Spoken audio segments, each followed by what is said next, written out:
Vasculhando com André Vasco. Se apresenta, vai. Oi, tudo bem? Eu sou Felipe Solari. Quando você vai num hotel, você coloca o quê? Eu coloco radialista. Mas radialista, durante muito tempo, não representava exatamente o que eu fazia. Eu trabalhava com TV e você faz a faculdade de rádio e TV. Mas o nome, ele só inclui o rádio. Você não é um radialista e televisista. Não, você é um radialista só. Como começou tudo? Felipe Solari, filho do grande Jorge Solari. Jorgito. Quem não conhece Jorge Solari, ele é um grande fotógrafo, diretor. Qual que é a memória que você tem, assim, a primeira memória? A memória é que meu pai, uma coisa que é muito importante, meu pai sempre me educou em como agir dentro dos estúdios. Porque como eu era o filho do diretor, e eu era um moleque ali, eu podia dar uma de abusado, entendeu? Sentar na cadeira do cliente, sabe? Esse tipo de coisa, assim, me achando o filho do diretor. E ele sempre me ensinou a agir completamente o contrário. Ou seja, exatamente por você ser o filho do diretor, tem que ser mais educado, mais humilde, sentar mais no cantinho, entendeu? Só que aí, ao mesmo tempo eu quis ir pra frente das câmeras, entendeu? E aí... Isso foi cedo?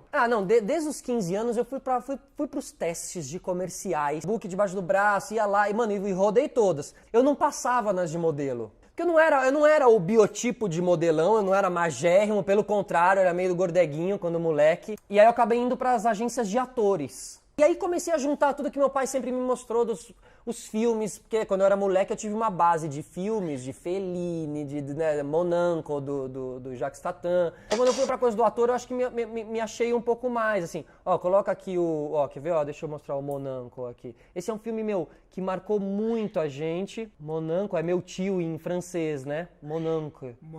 E ele é todo modernista, o filme inteiro se passa dentro dessa casa e é uma criança que passava, acho que as férias com o seu tio. E o tio era um cara incrível, olha o tio do cara, do moleque. Esse filme, assim, esse filme é maravilhoso, é muito referência. Uma infância bem que agregou, né? Não, muito artística, qualidade artística, assim, top do top do top. E que aí, anos depois, quando eu enveredei um pouco mais pro cinema, que aí eu tive minha produtora e tal, ali eu entendi o valor disso tudo, eu entendi o que era tudo isso. Só que a arte, Vascão, no Brasil, você sabe como é? Se fosse assim, o Canal Arte 1 batia a Globo, entendeu? Não, ele não bate. Não faz nem cócega, né? No dedinho do pé, entendeu? Mas por quê? Porque a arte, ela é um pouco marginalizada. Se a gente não tomar cuidado e não lutar pra mostrar que o conceito de artistas para muitas pessoas está errado, é muito fácil alguém apontar o dedo pra gente e nos chamar de artista. E ele parece que ele te reduz a uma coisa que não, era pra ser era pra ser polarizado pra um outro lado. Ó, que louco. Eu digitei no Google artistas. Primeira que veio. Não a primeira, não só a primeira, mas a primeira, a segunda, a terceira. Uma coisa meio mulheres lindas. Exatamente, mulheres lindas, corpo perfeito, bem-sucedidas e que atingem uma grande massa. E no meio disso tudo, a lista de artistas que devem ser boicotados. Que sinistro. Essa geração que tá vindo, eles confundem ser famoso com ser reconhecido. Famoso, que nem eu falo, o Champinha é famoso. Ser reconhecido, poucos são reconhecidos pelo trabalho que fazem. Ricardo Darín iniciou sua carreira cedo, aos 16 anos, na televisão argentina com o programa A, Alta Comédia Estación Retiro, B, Eu Soy Tu Hermano, C, Darín y Cia, ou D, E Su Mama Também. Eu Sou Tu Hermano. Era alta comédia, droga. Eu quase fui pro alta comédia. Pô, Eu Sou Tu Hermano. Porque o Darín, pra quem não sabe, deixa eu falar uma coisa, não sei nem se você sabe disso. Ele era ator do time B durante anos. É mesmo? Ele trabalhava na terceira emissora do negócio e fazia as novelas breguíssimas, tá? Como ele era mais novo, ele também tinha uma cara mais... um dente, ele tinha uma cara mais de humor. E depois ele foi envelhecendo e aquela cara de humor foi se tornando uma outra coisa e ele também foi virando uma outra pessoa. Então, assim, a gente fala, né? Nunca subestime ninguém, assim, a vida é muito louca, sabe? O que é hoje pode não ser amanhã, e você nunca sabe quem. Então, assim, acho que é por isso que é muito legal, assim, você sempre tem uma conexão legal com todo mundo. 0 a 1. Você se sente um cara bem resolvido artisticamente? Hoje em dia, sim. Mas foi um processo trabalhoso, cruel. Passou por depressão? Super passei por depressão, por momentos de baixo astral, de portas fechadas. Mas a culpa nunca foi de quem me fez isso. A culpa era minha, de como eu reagia a tudo isso, entendeu? Aí fui pra faculdade e comecei a entender que realmente eu precisava entrar nesse meio. O métier. Na frente, atrás das câmeras, mas eu precisava estar ali. Rádio e TV. Faculdade de rádio e TV. Publicidade ou rádio e TV? Rádio e TV. Eu tinha o objetivo sempre de ser apresentador. Tá. Muito por causa do Mion.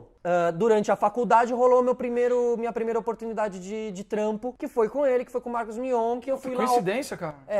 Eu entrei ali, a gente não se conhecia, Foi no obviamente. Descontrole da Band. Descontrole, que é a história clássica do Al Pacino. Olha, A gente reveu esse momento. Caraca, Quando ele veio aqui. velho, vamos ver aqui, ó. Ele fez chover pão. Assistam o Gugano com o Mion. A gente viu o vídeo junto. E como você tinha o vídeo? Tá no YouTube? No YouTube. Então esse aqui era o programa, era o Mion nessa época aqui, ó, de bandaninha e tal. Aí, cara, eu fui operar TP. Operar TP lá no... O Mion me escolheu por causa da minha redação do Al Pacino. Como que foi essa Eu redação? fui pra Band, eu fui chamado pra Band. Eu fui passando ali as etapas do RH e no final, a última coisa que ficou entre 5 pessoas, você tinha que escrever uma redação sobre o seu ídolo. E aí, reza a lenda que o Mion, quando recebeu essas 5 redações, a Rose, que era a produtora executiva, ela entregou pro Mion e falou assim, ó, escolhe aí uma das 5 redações que é o próximo estagiário aqui da produção. E aí ele disse que ele nem leu as redações, ele olhou, era tipo assim, ídolo meu pai, tipo ídolo algum Jesus ícone Cristo. religioso. E aí um cara lá falava Al Pacino. Eu falei, não, é esse moleque aqui, o ídolo do cara é o Al Pacino, eu quero esse louco aqui. Nem leu. E aí eu cheguei lá chamando o Al Pacino na produção, eu lembro. E aí, Bom apelido. E é uma coisa muito louca, porque assim, Uau. por que o Al Pacino era o meu ídolo? Por quê? Porque eu queria ser ator. Caralho, que louco. Então você já tem que agradecer ao partido. Totalmente, sempre. Você falou que você foi operar TP. E aí eu fui operar TP. O que é o TP? O TP é isso aqui, ó. Não, e o nosso não era tão tecnológico, o meu era de roteiro, né? Não era de computador, né? Nossa, Eu era de esteira. Aí eu fui fazer a faculdade de verdade. Ser estagiário desse programa, e eu era mais estagiário de um programa do Otávio Mesquita e da Sabrina Parlatore, que tinha um programa de de clipe. videoclipes. Eu assisti esse programa. Então eu ficava ali rodando o TP pra eles e tal, Mas aí o programa acabou. Acabou. Porque o Mion quebrava os carros. Era uma loucura. Aí, como você sabe o que acontece com televisão, quando acaba um programa, a produção é muito triste. Porque vai uma galera pra rua. Vai uma galera pra rua, às vezes o apresentador fica empregado, às vezes fica na tal da geladeira, mas continua ganhando o seu salário e a produça. E quando não vai pra rua, é distribuída no canal. Então o Mion foi embora, mano, fiquei sozinho, fui mandado lá pra produção que era num outro prédio, num último andar de um outro prédio e tal. Eu fui fazer Márcia Goldschmidt. No momento de auge da Márcia, que o programa dela bombava, era um programa de casos de família, enfim, era meio isolada a produção, porque era um programa bem secreto também, com uma produção bem blindada, porque casos de... Não podia vazar. O familiar vinha, era treta o negócio. Cara, eu fui colocado, quando eu cheguei, olha, o Felipe chegou, vamos colocar ele aonde? Eu fui colocado nos telefones pra fazer a primeira triagem pra produção. Então, mano, eu atendia a desgraça do começo até o fim, e eu tinha que detectar qual desgraça era mentira, porque tinha muita gente que tava desesperada e Queria aparecer. E eu fazia a primeira triagem. Então eu lembro, era um papel, eu tinha vários papeizinhos iguais, e aí então era o nome, telefone e caso. 4 linhas ali, eu tinha que resumir o caso. Eram umas coisas, cara. E aí eu lembro claramente, era um dia chuvoso. Cara, eu falei, não, isso aqui não dá, velho. Não dá. Vou sair, infelizmente eu vou sair. E saí da Band. Fiquei no olho da rua e fui atrás de trabalho. E aí meu pai trabalhava na Mixer na época, de grande uma produtora, aqui de inclusive. São Paulo. E a Mixer teve um programa de estágio. Aí saiu uma matéria no meio, mensagem com a fotinho dos 4 estagiários novos da Mixer. E botaram no mural da Mixer. No primeiro dia, esses 4 estagiários foram levados pra um tour. Eu era um dos 4 estagiários, foram levados pra um tour. No meio do tour, cara, quando a gente entra nas ilhas de edição, tá colocado assim no coisa e minha cara tá riscada, assim, ó, e tá escrito do lado, marmelada. Cara, eu nunca esqueci essa, velho, porque foi muito difícil, cara, foi muito difícil, velho. Só que a vida é muito louca. 2 anos depois, em uma festa, o cara sempre chega assim. do meu lado e ele fala, preciso te pedir desculpa por uma coisa. Fui eu que fiz. Fui eu que fiz ali, velho, quando você entrou, eu te achava um mala e, pô, e agora eu te acho uma gente boa e tal. E tô mal de ter feito isso e precisava te falar, velho, foi mal, mano, e tal. Mas, cara, foi bom também, porque também eu ia lá com mais vontade de ser um cara legal, de trabalhar bem, de poder um dia Você entrou provar... como produtor lá. Eu entrei como estagiário, mas fazia produção geral. Estagiário, fazia produção geral. E aí, no meio desse rolê, cara, o Mion volta pra MTV, e aí é onde a gente se conhece. Olha que louco. Não acredito, velho. Olha aí. Aí a gente foi lá, e aí a gente vai fazer esse programa, vai desenvolver um programa novo do Mion. Aí a gente foi fazer... Ah, que foto ótima. O Denadas. Foi a primeira sitcom. Virou, né, durante o processo ali, o que vai ser o programa do Mion, o que vai ser o programa do Mion, tinham 2 loucos na produção, a gente se conheceu, se deu bem pra caramba, ficava zoando lá dentro da MTV. Falei, velho, junta o Mion, que é um louco e que tá voltando, né, porque tinha moleque. saído meio brigado. ligado? E tal, voltou. Com esses dois moleque figura e bota lá e faz uma sitcom, meio inspirado no Friends. Foi muito legal, foi muito legal. Demais. Foi muito legal. Mion saiu desse trio, ficou eu e o Vasco, continuamos com o programa, que era o Chapacoco, que era uma loucura também, né, Vasco? O dia inteiro, né? Tinha Aqui, ó. É demais isso daqui. E a manga, que era verde, então deixou a manga chroma key. O primeiro campo do Corinthians oficial foi aplainado em qual bairro da capital paulista? A. Higienópolis, B. Penha, C. Bom Retiro ou D. Itaquera? Vale dizer Bom que... Retiro. Pô, Bom Retiro. Que foi uma reunião de trabalhadores, eles fundaram um clube numa esquina. E o primeiro diretor era um poste, alfaiate. assim, uma coisa, Achei é mó mesmo. style, achei mó style. 1 a 1. Mas depois da MTV, você fez o Profissão Futura. Não, eu fui chamado... Legendários. Eu lembro de eu estar gravando pela MTV e o Mion falar, tô indo pra Record, vamos pra Record? O ano ia acabar, meu contrato ia acabar, que era de ano a ano. Então eu saio da MTV já direto pra Record, sabendo, a primeira vez que eu saí de um trampo, estando empregado no outro. E aí quando meus 3 anos de contrato acabaram, aí eu saí, eu acho que tinha dado meu ciclo ali, a gente tava buscando um novo caminho, não era um caminho que ia me deixar feliz e a gente ia acabar, sabe, não ia ser legal a relação. Então eu falei com o Mion, uma relação de anos, entendeu? Liguei e falei, eu sou assim na minha vida, eu acho que a gente tem que se comunicar com o outro e ser sincero. E aí sempre fica aquela tensão de como a outra pessoa vai reagir. E o Mion reagiu super bem, porque também outras pessoas já tinham deixado o programa, a gente já tava numa outra leitura, então ele também foi um cara muito cordial nesse sentido de te deixar sair. E faz parte do processo, cara. As pessoas, elas têm uma mania de achar que porque você saiu de um lugar ou porque acabou um projeto, isso é sinônimo de fracasso. Isso. E não é. Não. Tudo tem um começo, meio e fim. Os projetos Às têm- vezes é fracasso, né? Porque o fracasso existe. Mas mesmo tendo fracasso, Não. você aproveitou a jornada. É que o fracasso é sempre pro outro. Pra você tá tudo bem, você aproveitou a jornada. Exato. Né? Não é o que o outro vai pensar, né? De verdade. Eu saí pra abrir a minha produtora, lá, Guilhotina Filmes, que a gente fez o 13 no ar. Lembra? 13 no muito ar, legal, que é um inclusive, vamos projeto colocar aqui. muito bonito, assim. E a partir do 13 no ar, a gente foi trabalhar bem pro cinema, ó. Entendeu? Aí eu fiquei muito feliz, porque eu saí ali do programa e consegui mostrar um lado que eu tava afim de mostrar na época. Que louco, porque você... Olha que você... Isso é uma cena de,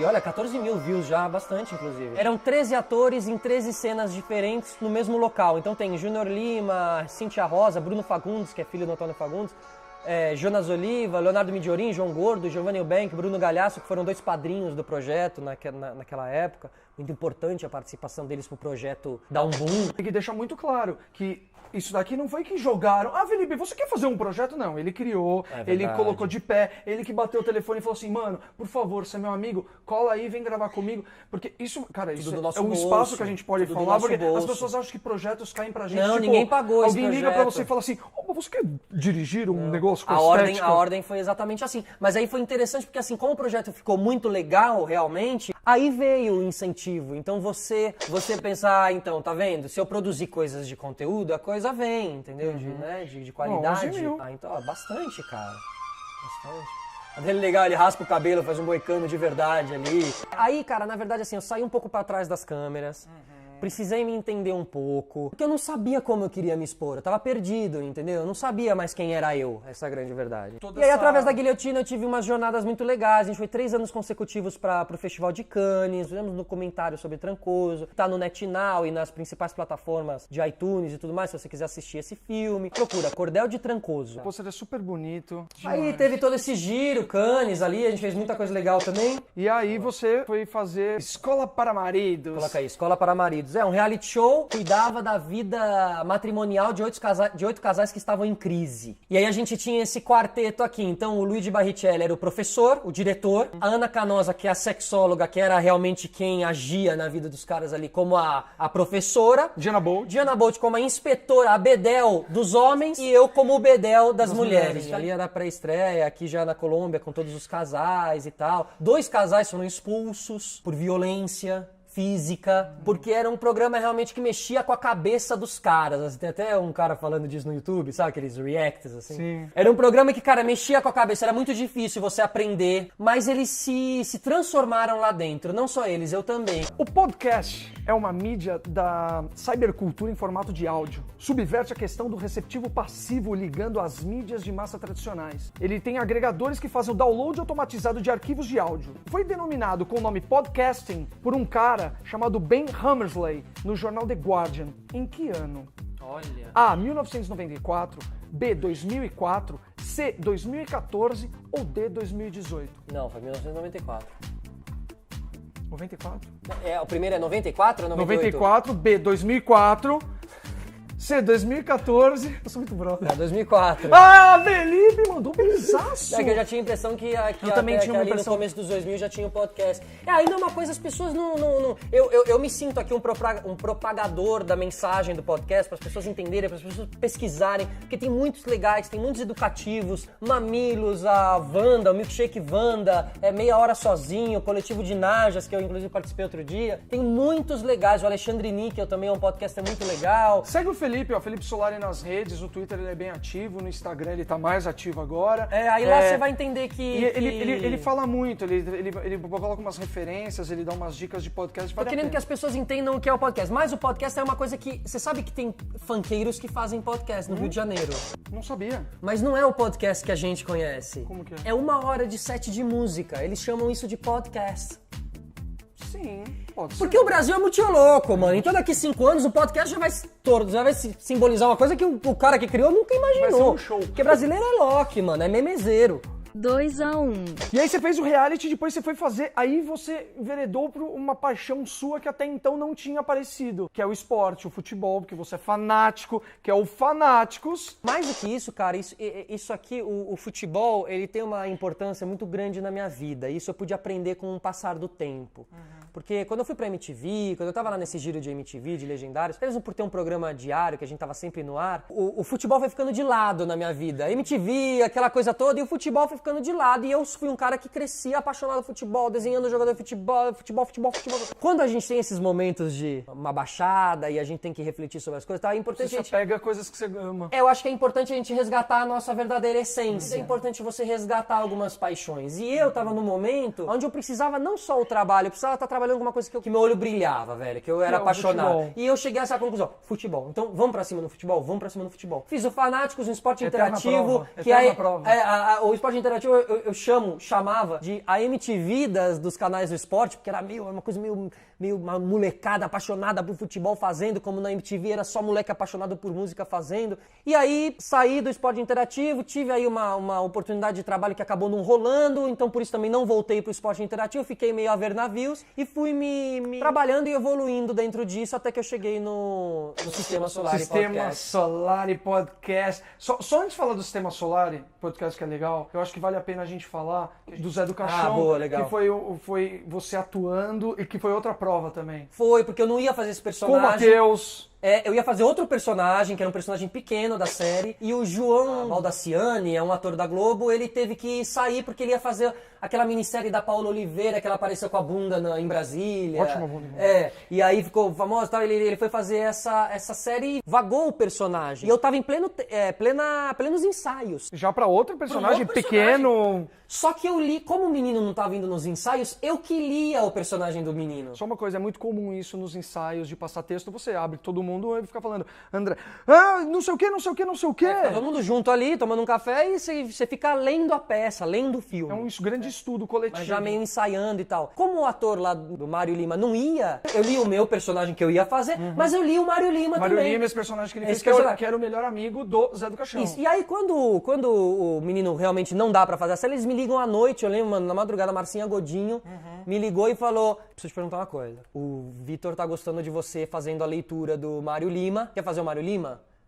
Eu falei, mas o Mário Lima contra a cena com o Matheus chegar ali do começo até o final da série. Mano, meu Deus. Mas na hora eu falei, vamos. E aí também tem uma coisa, até mesmo do elenco, sabe? Também teve uma coisa, o cara que tava num personagem, agora colocou ali, não tem nada a ver, tá? Mas e aí você tem uma responsabilidade muito grande, mas é uma delícia você trabalhar com responsabilidade enorme. Você vai ligadão, você vai não sei o quê. E o Matheus foi lá e fez, assim, um dos personagens que ele também considera um dos grandes personagens da vida dele. Tive um mergulho muito grande no universo do Zé do Caixão, no universo do terror lado B, do que ele simbolizou pro cinema nacional. Você consegue colocar imagens? Consegue colocar um pouquinho de imagem? Consigo. Coloca um trechinho, coloca uma cena aí, Tem uma cena que eu tenho muito orgulho, que é um freestyle total, porque o Matheus propunha esses freestyles, e você, mano, você tem que fazer. Põe tela cheia aí.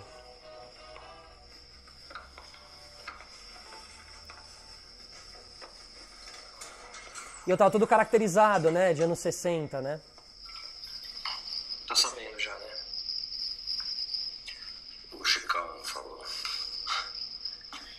azar, né? Alguém lá em cima não deve gostar da gente. Só pode ser. Só pode ser. Então o Matheus te jogava ali. Então, cara, era um desafio delicioso. Mas é uma delícia você jogar com o Romário do teu lado, entendeu? Sim. Você recebe a bola mais redonda. Você vira o atacante foda também e tal. Enfim, então é uma série que conta a vida e história do Zé do Caixão, que é um cara que merece ser valorizado aqui no Brasil. Vale muito a pena. E aí nós entramos no Sistema Solar, que é seu mais novo, querido projeto, que tá no Spotify. É só digitar Sistema Solari, Solari do sobrenome. Isso, Sistema Solar e Podcast, que já era um nome aí que eu já tinha usado também um tempo em algumas matérias.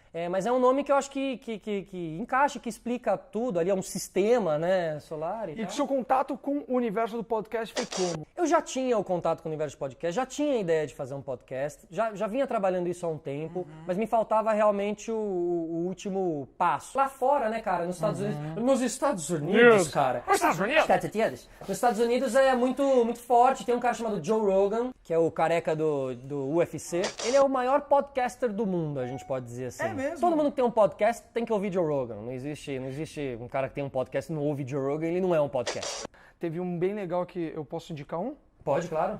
Todos são legais, mas o do Milton Neves tá incrível. Mas pra mim, o que você tem que ouvir, o mais educativo, é o da Ana Canosa, Sexo em Tempos de Redes Sociais. Ana Canosa. Que foi a sexóloga que fez o Escola para Maridos junto comigo, uma grande amiga, e o programa dela é aquele podcast para você ouvir escondidinho. Pode ouvir escondidinho, porque a gente fala abertamente sobre tudo que você possa imaginar. Então é muito esclarecedor. Então tá disponível no YouTube, no canal do Felipe Solari lá, mas você pode digitar aí Sistema Solari que vai aparecer. E é isso. Dieguito Armando Maradona teve sua estreia como jogador profissional em 20 de outubro Ídolo de 1976. Ídolo, Argentino Júnior, contra a Boca, fez 3 gols, contra o Gatti, goleiro.